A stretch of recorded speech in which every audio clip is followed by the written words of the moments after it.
Hey everyone, it's Alfred here today, and today I'd like to do a topic on time. Just the importance of it. Definitely successful individuals all know the very importance of time. Because time is a fixed amount that can never be changed. In a day, there's 24 hours.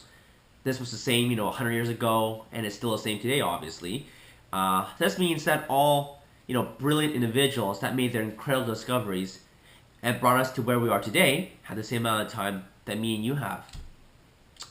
Also, you can't really actually make more time. You, of course, make better use of it. So even if you don't sleep, you still have 24 hours, no more or less.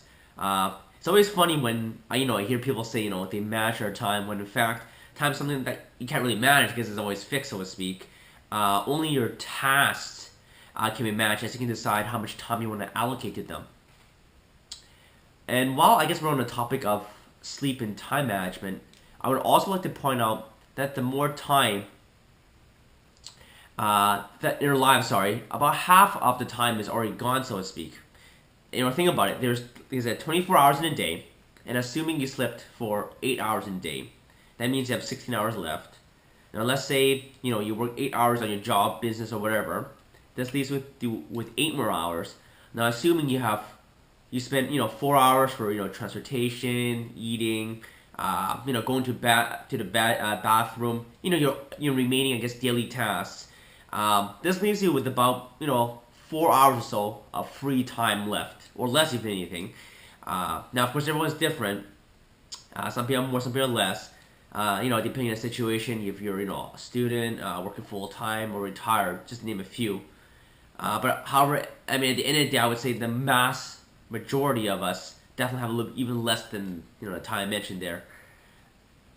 So I'm sure this example is trying to give you kind of the bigger picture of how little time we essentially really have, free time, sorry, that we essentially have, and that you really need to make I guess the most use of it, so to speak. This is how I find it amazing how people can I guess essentially retire at 60 and 70, and then start relaxing and enjoying life. Not that there's anything wrong with that, of course, but why not? I guess enjoy life right now while you can, right? Think about it, second. We spend, I would say about 20 to 30 years on schooling and getting ready for life, so to speak. Then we work for, I would say 30 years or so, and then we retire. So assuming that you lived till you're 100 years old, even, this means essentially you spend about two-thirds of your life, working and saving just to enjoy the last third of your life, which doesn't sound like a good trade to me. And remember, about one third of that also is going to be sleeping too. So I mean, you can really, realize, how little time we have, in your life, realistically, if you really come, think about it. Again, this is just a general example. Some people definitely retire earlier. So I believe I definitely touched on a lot of key points, which I will also definitely further discuss in my other, future posts.